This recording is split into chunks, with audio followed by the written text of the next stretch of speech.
سلام خدمت دوستان، به چنل من خوش آمدین. من یک توضیح اول ویدیو میدم در مورد چنل. ما در این چنل سعی میکنیم بهترین ویدیوهای جنگ‌های مهم تاریخ رو گذاشته و ترجمه و تدوین کنیم. پس اگر از این ویدیو مد نظرتون و علاقه من بودین، چنل رو سابسکرایب بکنید و ممنون میشم نظراتتون رو کامنت کنید. In 1939, Germany found itself in a war with Britain and France.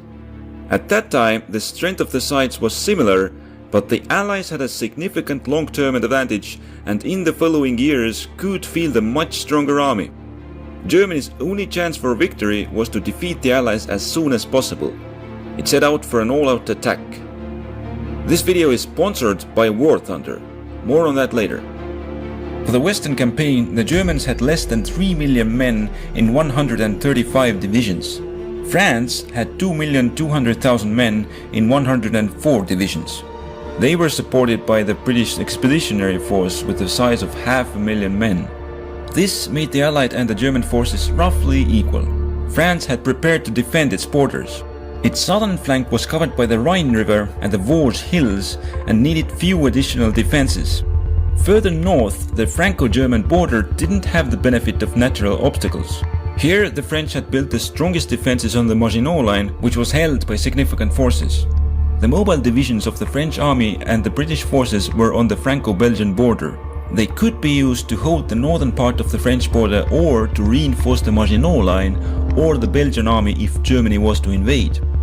The French had more tanks than the Germans, but they had dispersed many of them among their infantry and could only field 3 tank and 3 light mechanized divisions. The Germans had deployed their tanks in single units and had 10 tank divisions at hand. The Germans wanted to use this as the core element of their plan. At first, they would invade the Low Countries. This would have the Allies to commit their forces to Belgium, so they were not able to counter the real German attack in the south. The main German tank force would move through the Ardennes region and break through at the weakest part of the French defenses, then extend the offensive towards the coast and cut off the Allied forces. In order to move into the Low Countries, Germany would have to pass through their defensive lines. Germany exploited the fact that these nations were not at war and had therefore not fully manned their defenses.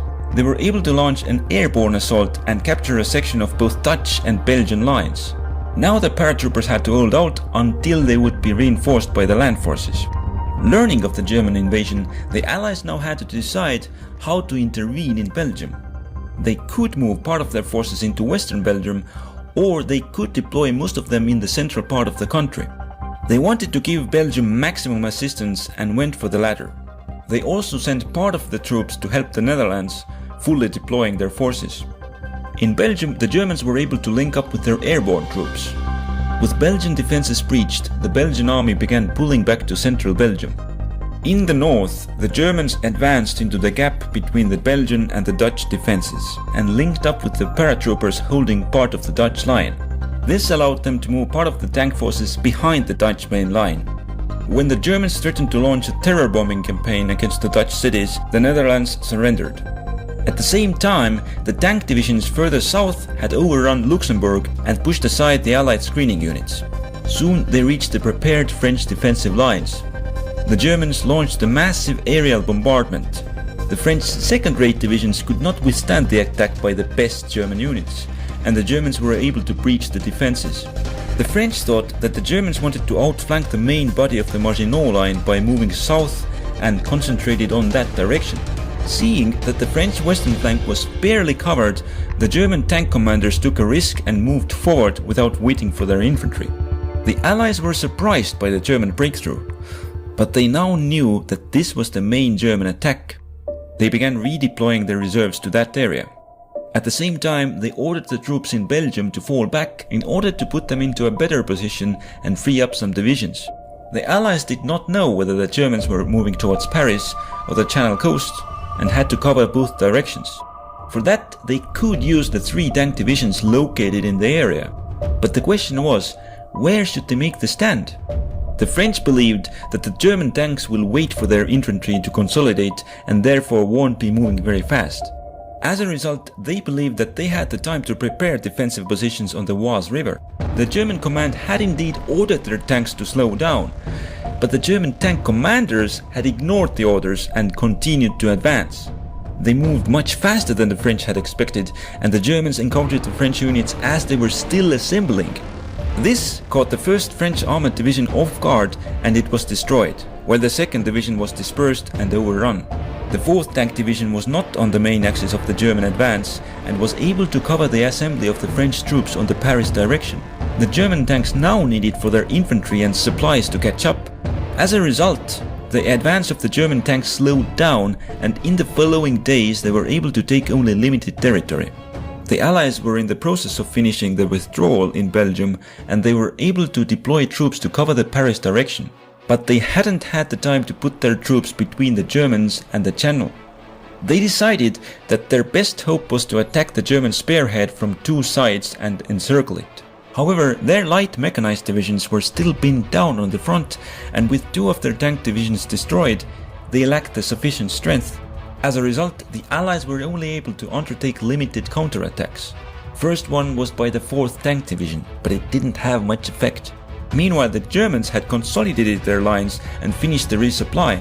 They resumed the offensive in full strength, and with little Allied troops to cover the general direction, they soon reached the sea. The Allies launched an attack at Arras, but it was only of limited success. The Germans turned north with the intention of capturing the Channel ports and cutting the Allies off from their supply lines. This move threatened the Allied units with outflanking, and they had to send many of the units they had cadet for the counterattack to extend the flanks north.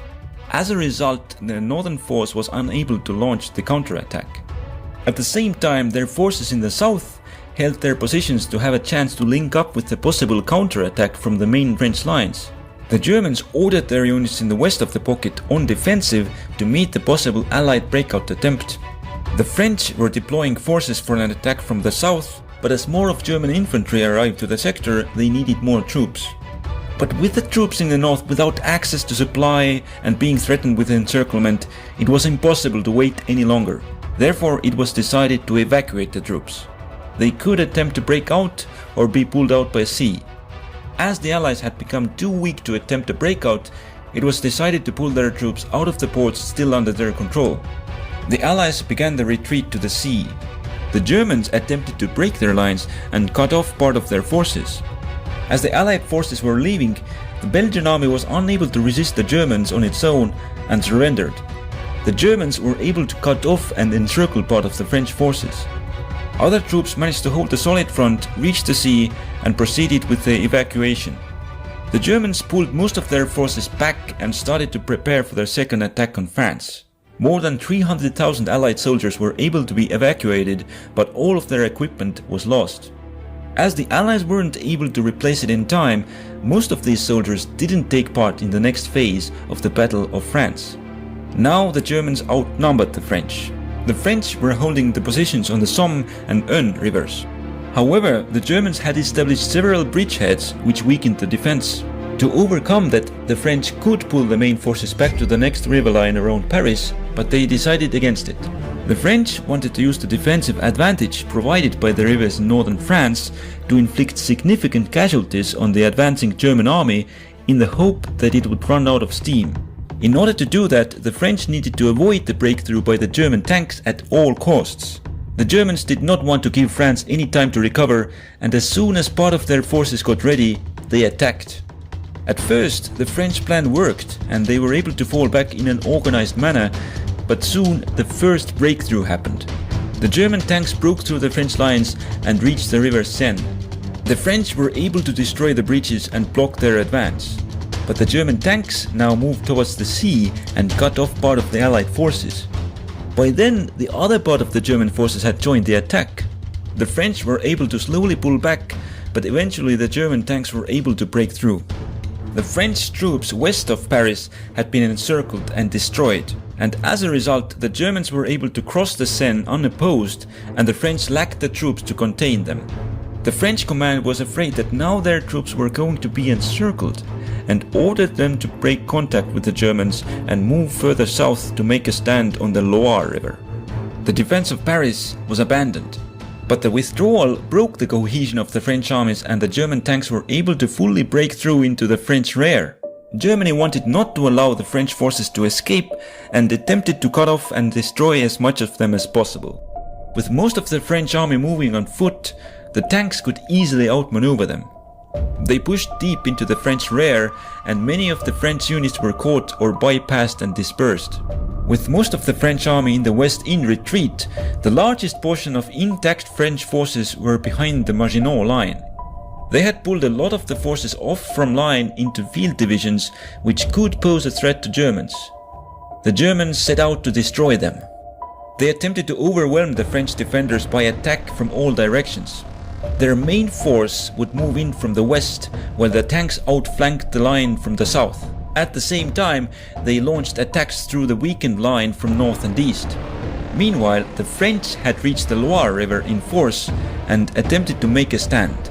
However, they were unable to cover all the crossings, and on the same day, the pursuing German forces crossed the river. The French continued the retreat. At the same time, the German tanks overran the French forces retreating in the north. The French in the east were unable to form a solid front against the German offensive from several directions, and the Germans were able to encircle them and push them into a small pocket, making them surrender. Only a small part of the French forces was able to survive the retreat, and the odds had become too unfavorable to continue the war. Although the French were successfully resisting attempts by Italy to cross the Alps, they were unable to resist Germany. They agreed to German terms and signed the armistice, which would come into effect 2 days later. There were several reasons why France lost the campaign, but lacking good tanks was not one of them. While the lighter French tanks did not perform too well, their heavy Char P2 breakthrough tanks and Samoa S-35 cruiser tanks were more than a match for the Germans. Large part of the German victory was that they managed to outmaneuver the French armor on operational level. If you are wondering how the French tanks would have done on a more equal playing field, check out War Thunder. War Thunder is a military vehicle combat game which leans on realism. Instead of having hit points, the shots cause realistic damage to the vehicle's components or the crew. And it is not only World War II. Battles from the fronts of the Maginot Line and the sands of El Alamein to the valleys of Korea and jungles of Vietnam. War Thunder has a vast arsenal of more than 1,500 historically accurate, playable tanks, aircraft, helicopters and ships from the 1930s to the 1990s. War Thunder is available on PC, PS4 and Xbox One. It is cross-platform between PC and consoles. It is also free to play, so why not check it out and support the channel. If you use the link in the description below, you will get a premium vehicle and a 3-day account boost. The defeat of France could not have been so gloriously brought to you without the help of our Patreons.